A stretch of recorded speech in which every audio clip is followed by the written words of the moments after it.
Kan Bang Hafiz juga punya program ini kan apa? Kuriling ya? Kuriling. Jadi saya punya barbershop kan. Oke. Barbershopnya saya namain Cukur Nikmat. Karena tagline-nya jika rezeki lebih disyukuri, jika rambut lebih dicukuri. Itu tagline kami. Ya bener. Masuk sih. Iya. Kalau buat yang rambutnya kurang kayak aneh gimana nih? Itu perlu sedekah. Sedekah rambut. Bisa nggak implan? Nah, agak sedih loh. Cuma memang semua pandemi berefek luas ya, berdampak luas dalam kehidupan apapun gitu ya. Dan akhirnya barbershop saya drop. Boleh dibilang tadinya sewa ruko dan saya tidak berani sewa lagi karena kita nggak tahu pandemi sampai kapan kan. Iya benar. Kalau saya paksa waktu itu bulan Mei harusnya habis, saya nggak berani. Saya pikir bisnis kan pakai perhitungan. Kalau saya sewa lagi saya perpanjang. Kalau 6 bulan saja kosong sampai sekarang kosong, berarti kan saya udah rugi 6 bulan. Iya benar. Kalau kontrakannya mau mundurin sih enak. Saya bayar sekarang nggak apa-apa, tapi jangan dihitung selama pandemi. Kan nggak mau. Iya. Akhirnya saya pikir udah, saya nyerah. Saya kasihlah sebuah tempat lagi di kios. Oke. Saya taruh di kios dan sudah mulai berjalan lagi. Namun kemudian setelah waktu awal-awal baru buka, tapi belum buka normal ya. Tapi ketika sudah ada geliat ekonomi dari yang namanya new normal, mereka udah bergerak lagi. Saya sudah bikinin konsep buat tukang cukur. Saya bilang saya bikinlah kuriling. Kuriling ini adalah cukur keliling buat yatim dan duafa. Jadi saya cukurin yatim dan duafa, kemudian ini dari yayasan ke yayasan. Dan di yayasan yatim duafa ini yang dicukur ini, selain dicukur, anak-anak yang nggak dicukur tampil. Dan kemudian di jelang-jelang mau misalnya dari zuhur ke asar, sebelum asar saya tampil ngasih motivasi, ngasih hiburan buat anak-anak. Misalnya di kios nih berarti. Bukan. Itu saya ke keliling. Oke, cukur keliling itu ke tadi. Yayasan-yayasan. Oke. Kemudian saya sudah 3 tempat saya datengin dan apresiasinya, responnya sangat bagus. Jadi saya datang, kemudian saya punya 2 tukang cukur yang saya persiapkan. Kemudian direspon sama waktu itu kita bikin acara di Cibitung, Cikarang. Kebetulan salah satu tempat guru saya juga. Nah, yang santri-santri murid-muridnya dicukur. Tapi disupport sama tukang cukur komunitas di Cikarang. Dia datang 3 orang. Oh, jadi ada donaturnya juga ibaratnya? Donatur ya, pastinya kita kalau yang kemarin kita tanpa donatur. Yang awal nih. Kita buat sendiri dan yang kedua pun kita masih kan begini nih harus kita dulu, nggak ada masalah. Iya benar. Kita dulu. Jadi kita pancing. Kita pancing. Saya mengamankan tukang cukurnya, saya mengamankan tim dokumentasi dan saya bensin lain saya udah siapkan itu. Gitu. Walaupun ya saya pas selesai ya si pemilik yayasan itu tetap memberikan juga ke tukang cukur. Saya bilang saya pikir nggak usah, tapi ya beliau mau ngasih. Iya benar. Nggak ada masalah. Iya, gitu kan. Nah, yang jadi senangnya mereka adalah si anak nih senang dicukurin sesuatu yang sederhana, tapi mereka ngelihat penampilan teman-temannya. Sambil nyukur nih, misalnya kita stage-nya di sini, bukan nyukurnya nih, stage panggungnya, yang dicukur di sana, madepnya ke sini. Jadi sambil dicukur dia ngeliatin teman-temannya tampil. Oh, ada hiburannya juga. Ada hiburan. Gitu, dan akhirnya saya seperti konsep ini saya perluas.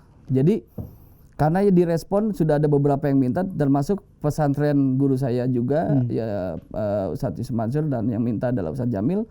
Beliau sudah bilang pengen banget santri-santrinya Darul Quran. Gitu kan. Kemudian saya bilang, Ustadz nanti pas beliau udah minta kita pengen nyusun tuh. Jadi saya pengen buat konsepnya cukur, tapi saya berikan materi pembelajaran buat mereka yang secara step by step. Kan cukur kan sebulan sekali pasti. Iya. Toh pasti santri nyukur. Nyukurnya di luar dong. Karena di pesantren belum tentu ada tukang cukur. Iya. Saya siapkan. Jadi misalnya dia cukur di bulan ini, saya tampil materinya adalah materi edukasi yang saya kasih. Untuk bulan depan saya kasih lagi. Jadi bersambung. Tapi Okay. yang begitu ada dua. Jadi ada yang yatim duafa khusus. Ya mereka nggak usah mikirin bayar. Ini mereka emang sengaja dicukurin itu juga supaya bisa dilus kepalanya atau gimana? Ya. Karena ini adalah sebuah hadis. Jika kita ingin memiliki hati yang lembut, maka beri makan orang miskin, lalu usap kepala anak yatim.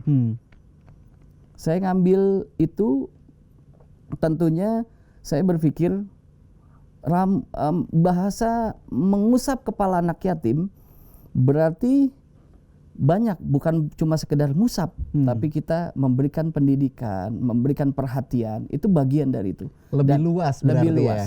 Okay. Apalagi kalau dirapiin. Oke, ya, paham. Walaupun bukan saya sebagai yang tukang cukurnya, bukan saya ngusap kepalanya, tapi ini kan atas dasar inisiatif, kreatif. Inisiatif dan kreatif saya, muncullah kuriling. Supaya mereka nih rapi. Sesuatu yang sederhana, tapi ini direspon luar biasa. Tapi akhirnya jadi dua konsep. Satu buat yatim duafa, yang satunya untuk pesantren umum. Kan nggak semua pesantren ibu yatim duafa. Nah buat yang nggak yatim duafa, tetap ada nilai yang harus dibayar per anak misalnya. Tapi kan udah bayar cukur, cuma nilainya sekian, dapat hiburan, dapat ilmu. Jadi kayak ada ininya yang lagi dipersiapkan. Unik banget ya. Nah kemudian ini nih kalau seandainya pesantren udah besoknya misalnya buat minggu depan di sini, minggu depannya di sana. Nanti yang kelebihan orang yang sudah bayar, anak pesantren-pesantren yang umum yang bukan yatim duafa, terus ada dana masuk ke kita, itulah yang akan disubsidi. Buat yatim duafa yang lain, buat kita cukurin. Jadi yang kita datangin nggak usah mikirin kita udah ada kok dari sini. Jadi saya nggak berpikir nyari orang, tolong dong donasi buat kita, donasi dong buat kita. Cukup dari sini karena ini kita kebutuhannya bukan memperbanyak, karena cukur nggak bisa kayak gini ya, nggak bisa kayak misalnya kita ngasih makan setiap hari. Kita pertama bisa 5 bungkus. Gitu. Besoknya nambah lagi ngasih makan gratis pada orang-orang jadi 10 bungkus, jadi 100 bungkus, 500 bungkus, 1000 bungkus. Kalau cukur nggak bisa begitu, Pak. Yang cukur kelenger, Pak.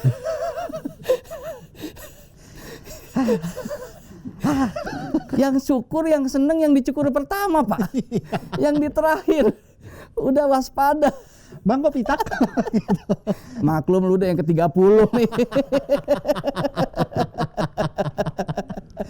Bang, sambil minum lagi. Dibuka dulu. Buka dulu pecut. Saking seru nih.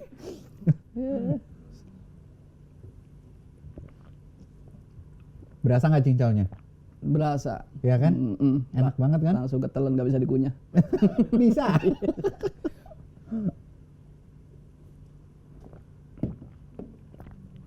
Mantap. Yang punya aneh udah tinggal dikit, tukeran yuk. Ya, nggak boleh dong. Oh iya, nggak boleh. Ingat protokol kesehatan. Gitu.